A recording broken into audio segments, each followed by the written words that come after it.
Bismillahirrahmanirrahim. Assalamualaikum warahmatullahi wabarakatuh. Tuan-tuan dan puan-puan yang dirahmati Allah sekalian, hari ini kita akan bahaskan perkara yang sama, tajuk yang sama sebelum ni, yang mana kita bahaskan tentang isim dan jenis-jenisnya. Jangan lupa tuan-tuan, yang ini ialah helaian kita yang keempat. Tuan-tuan boleh buka helaian tuan-tuan. Di hujung sebelah kanan ada apa? Ada nombor 4 dan itulah diagram yang kita akan gunakan. Baik, hari ini sebenarnya kita bahaskan pada tuan-tuan tentang ada jenis-jenis isim yang dia lari daripada kaedah yang telah pun tuan-tuan tahu dari sudut pangkat dan tanda pangkat tersebut. Biasanya kalau tuan-tuan tahu, dalam kalimat-kalimat isim biasa sebelum ini, kalau kalimat itu sedang berpangkat sedang berpangkat marfu', tanda marfu' dia ialah dhammah baris depan. Dan kalau kalimat isim itu sedang berpangkat mansub, tanda mansubnya ialah baris atas. Kalau isim itu sedang berpangkat majrur, tanda majrur dia ialah baris bawah ataupun kasrah. Contoh dia apa? Contohnya bila tuan-tuan nampak dekat dalam Al-Quran, kalimat al-masjidu, ustaz dia sedang berpangkat marfu'. Bila saya tanya mana tanda marfu' dia tu, dhammah al-masjidu, du, ujung dia baris depan. Okey, tiba-tiba tuan-tuan jumpa al-masjidah, ustaz kalimat ini dia sedang berpangkat mansub. Tanda mansub dia fathah kan, al-masjidah, dal tu baris atas pula. Dan kalau tuan-tuan jumpa al-masjidi, tuan-tuan tahu ustaz, kalimat ini sedang berpangkat majrur. Jadi kalau saya tanya mana tanda majrur dia, saya nampak di hujung dal itu dia berbaris bawah. Hujung kalimat dia berbaris bawah. Jadi baris-baris yang tuan-tuan nampak di hujung kalimat isim itu adalah tanda dia sedang berpangkat apa. Tapi tuan-tuan, pelajaran kita hari ini saya akan bahaskan tentang 4 jenis isim. Semua ni isim biasa tuan-tuan. Tapi kaedah dia bercanggah sedikit dengan apa yang pernah kita pelajari. Contohnya kita dah bahas tentang jamak muzakkar salim. Tuan-tuan ingat tak? Jamak muzakkar salim. Nanti saya besarkan ya. Okey, sebentar.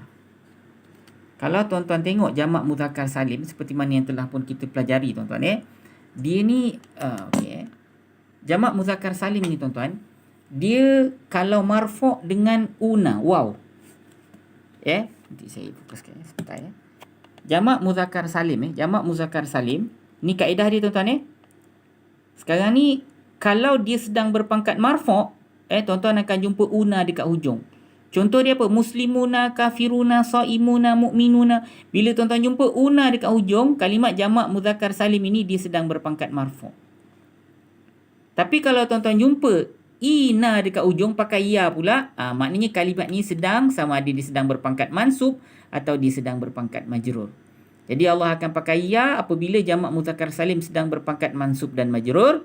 Allah akan pakai waw semasa dia berpangkat marfu'. Baik, hari ini kita nak masuk pada pelajaran kita jenis yang kedua, isim jenis yang kedua ialah jamak muannas salim pula tuan-tuan. Jamak muannas salim pula Jadi kalau jamak muannas salim, tuan-tuan pun akan jumpa dua jenis juga. Sama ada yang pertama atu ataupun yang kedua ati, itu saja. Muslimata tak ada. Kita ambillah kalimat muslimat tuan-tuan akan jumpa muslimatu dan muslimati saja. Saimatu dan saimati saja. Mukminatu dan mukminati saja. Tuan-tuan tak akan jumpa mukminata, memang tak ada. Okey, baik. Kita satu-satu tuan-tuan Macam mana ataupun apa pangkat dia kalau dia tuan-tuan jumpa muslimatu? Ini dalam keadaan macam biasa yang tuan-tuan jumpa. Muslimatu baris depan menunjukkan dia sedang berpangkat marfu'. Macam biasa tuan-tuan Tanda marfu' untuk jamak muannas salim, tanda marfu' untuk jamak muannas salim macam biasa pakai dhammah. Cuma oleh sebab dia ada atu dengan ati saja, tuan-tuan tuan-tuan akan nampak muslimati, ni share. Dia sedang berpangkat mansub pun pakai ati, dia sedang berpangkat majrur pun pakai ati juga. Jadi kalau tuan-tuan tengok secara umum, secara keseluruhan dia, yang ini ikut kaedah. Yang ini pun ikut kaedah, cuma yang ini saja tak ikut kaedah. Betul ke tidak? Dia berpangkat mansub pakai kasrah. Betul ke tidak tuan-tuan? Dia marfu' pakai dhammah. Okey, no problem. Dia majrur pakai kasrah. No problem. Tapi dia mansub pun pakai kasrah juga. Tak pakai fathah macam kalimat-kalimat sebelum ni yang biasa tuan-tuan. Yang biasa tuan-tuan jumpa. Okey, sekarang ni tuan-tuan saya nak bawa tuan-tuan pada ayat Quran yang sesuai dengan contoh yang ada untuk jamak muannas salim. Okey, tuan-tuan tunggu sebentar. Okey, ni dulu zulumatun. Tengok zulumatun Tuan tengok zulumatun. Okey, zulumatun ni maknanya kegelapan-kegelapan. Betul ke tidak tuan-tuan? Yang ni tuan-tuan buka muka surat yang keempat muka surat yang keempat ayat yang ke-19 ayat yang ke-19 daripada surah Al-Baqarah, muka surat yang keempat juzuk 1 lah Okey, zulumatun. Jadi kat sini maknanya kegelapan. Ini ialah jamak muannas salim, betul ke tidak? Atu. Tapi kalau tak ada alif lam, tun dengan tin lah. Muslimatin, kafiratin. Makna apa? Orang-orang perempuan-perempuan Islam, perempuan-perempuan kafir. Kalau zulumatun, kegelapan. Ini semua adalah jamak muannas salim. Nampak tak? So saya nak bagi tahu tuan-tuan, jamak muannas salim ini nampak ni, dhammah kan? Dia sedang berpangkat apa tuan-tuan? Cuba jawab. Dia sedang berpangkat apa bila tuan-tuan nampak dhammah tanda dekat ujung zulumatun ini? Dia sedang marfu' ke mansub ke majrur tuan-tuan? Dia sedang berpangkat apa dia? Marfu' lah ustaz. Kan dia nampak dhammah dekat ujung ni, maknanya kalimat ini dia sedang berpangkat marfu'. Ni macam biasa tuan-tuan jumpa pada kalimat-kalimat lain yang sebelum ni tuan-tuan jumpa. So jamak muannas salim kalau sedang marfu' dia ikut kaedah macam biasa. Tak payah bahas panjang-panjang, tuan-tuan boleh terus faham. Baik, begitu juga kalau dia sedang berpangkat majrur. Cuba tuan-tuan tengok ni. Ni ayat yang sebelum tu tuan-tuan. Ayat yang ke-17. Muka surat sama, atas sikit je. Fi zulumatin, ni barisan yang kedua tuan. Fi zulumatin, fi kan haraf jar, betul ke tidak? Jadi haraf jar kerja dia membaris bawahkan isim yang selepas dia, betul ke tidak? Jadi isim selepas fi ni ialah isim jamak muannas salim, zulumatin, nampak tak? Jadi dia pun ikut kaedah yang sama lah tuan-tuan. Dia ikut kaedah yang sama lah. Kaedahnya apa? Kalau nak tunjukkan kalimat itu sedang berpangkat majrur, tanda dia ialah baris bawah. Nampak? Fi ni kerja dia memberi pangkat majrur kepada kalimat isim yang selepas dia. So tanda majrur pada kalimat isim selepas fi ni ialah kasrah zulumatin. Nampak? Jadi kalau saya tanya, ini kalimat zulumatin ini sedang berpangkat majrur. Mana tanda majrur pada kalimah jamak muannas salim zulumatin ini? Jawapan sama macam jawapan sebelum ni. Jawapan pada isim-isim biasa yang biasa tuan-tuan jumpa, tanda majrur dia ialah kasrah.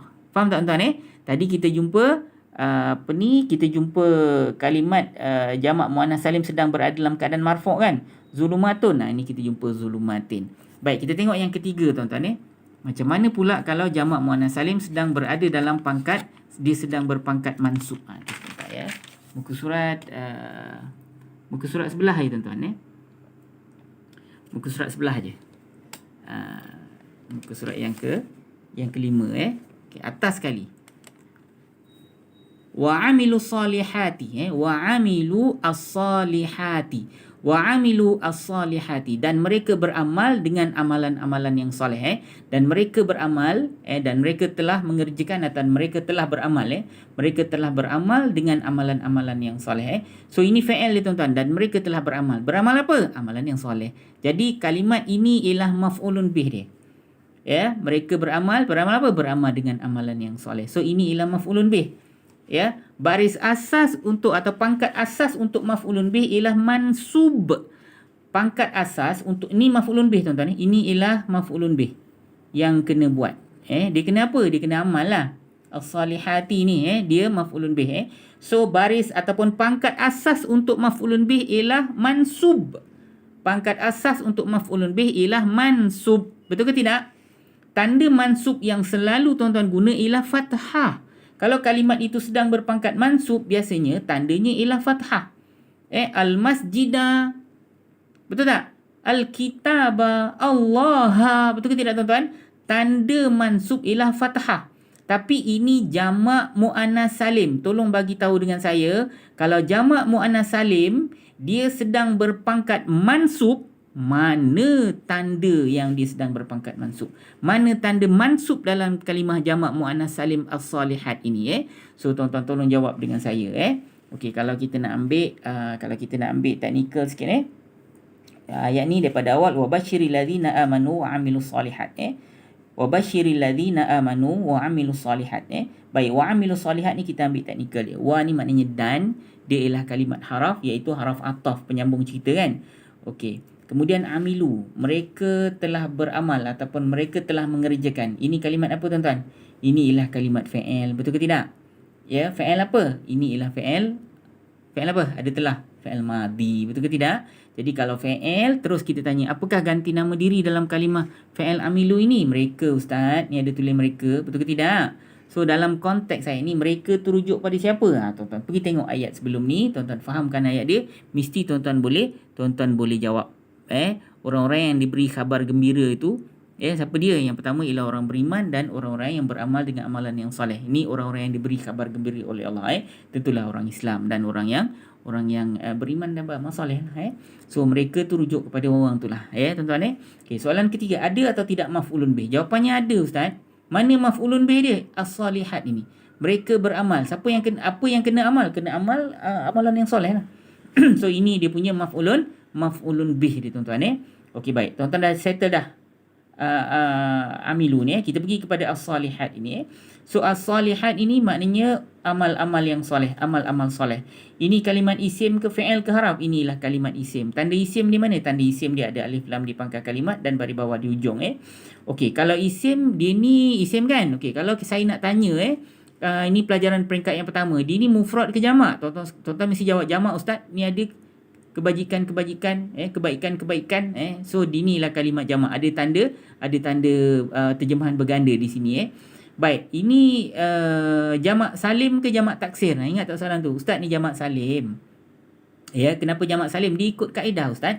Kaedahnya apa? Kaedahnya kalau yang lelaki una ina, kalau yang perempuan atu ati. Okay, ini ialah jamak salim. Tapi jamak salim muzakkar ke jamak salim muannas? Ustaz, ini jamak salim muannas. Ataupun jamak muannas salim. Baik, dengar soalan saya. Ini soalan kuis, tuan-tuan. Ini ialah kalimat jamak muannas salim dan dia sedang berpangkat mansub. Baik, tolong bagi tahu dengan saya di manakah tanda mansub untuk kalimat salihat ini. Dia merupakan isim jamak muannas salim. Tolong bagi tahu dengan saya manakah tanda mansub pada kalimat as-salihat ini. Ini ialah jamak muannas salim. Manakah tanda mansub dia? Tolong jawab ke 0108173131. Jawab soalan tau, tuan-tuan. Sebelum ni ada juga yang jawab soalan yang bukan yang saya tanya, jawab soalan lain. Saya nak tanya tanda mansub dekat sini mana? So jawab dekat saya, manakah tanda mansub untuk kalimat as-salihat ini? Ini ialah jamak muannas salim. Hantar ke 0108173131. Terima kasih atas perhatian. Assalamualaikum warahmatullahi wabarakatuh.